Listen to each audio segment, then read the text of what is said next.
Today we are working on a 1999 Jeep Wrangler TJ. Alright, do you like to do stuff yourself and save a little bit of money? Well, you've come to the right place because that's what this channel is about. If nothing else, I hope you're at least entertained. I have a lot of how-to videos and do-it-yourself type projects here on the channel, so please take time and look around. Anyways, let's take a look, see what we have for today's video. This Jeep has pretty good engine knock. It's probably going to need a motor replacement or a rebuild.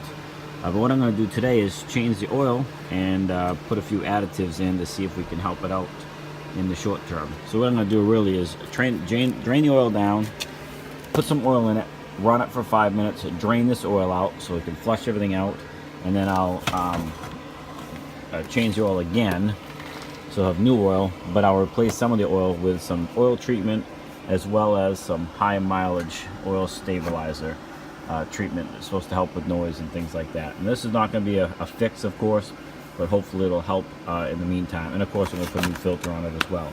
So we'll get it started up so you can hear the knock. The interesting thing is it knocks only while it's idling. When you rev it up, the knock goes away. So hopefully it's nothing major, but let's hear what it sounds like.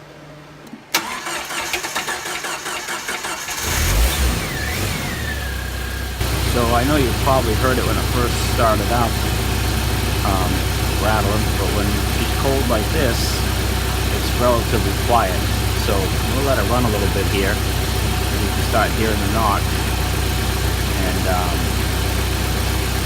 then we'll try doing oil change and all that stuff, see if it quiets up. So stay tuned, I'll let it warm up until it starts to rattle.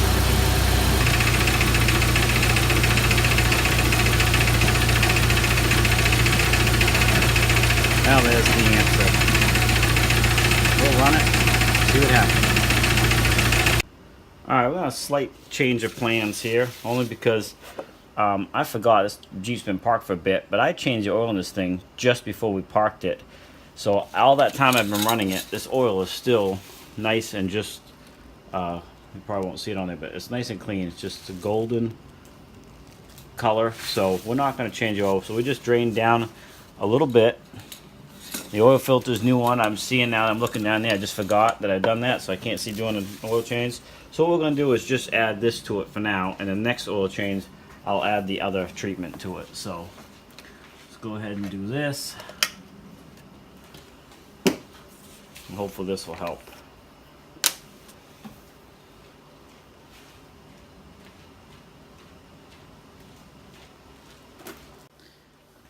Alright, so that's been tipped up for a while. We got all that in there.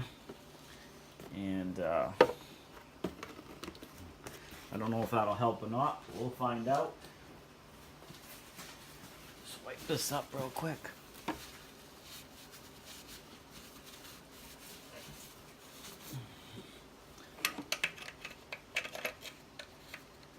So anyway, like I said, I didn't do a complete oil change because the oil was in good shape. Just added the SDP oil treatment to it, and then the next oil change I'll add the Lucas oil treatment for high mileage, and we'll see. But the knock I'm hearing is way in the front end here, so I don't know if it's the front bearing or what it is, but we're going to run this thing for a while and just see what happens. So give me a few minutes, we'll start it back up and see if it sounds any different.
actually start to hear it now. I've warmed it up a little bit. You can start to hear it kicking. It's getting louder. Went away.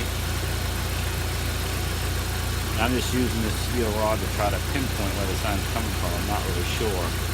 One good thing about the Jeep hoods, you can really open them right up and see. Well, thanks for taking the time to swing by my channel. I hope you found that video educational. If you liked it, please give it a thumbs up. That's greatly appreciated. And also comment if you have a question. And of course, don't forget to subscribe so you don't miss any future videos. And I have a lot of other videos out there on the channel that you may have an interest in. In fact, there'll be 2 right up here you can take a look at. And if you want to get to know me a little bit more, you can always swing over to my other channel, All About Teardrops.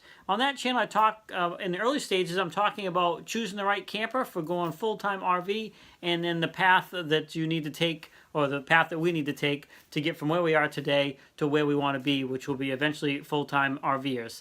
So anyways, swing over that channel. I'll put the link down in the description. And as always, have a great day.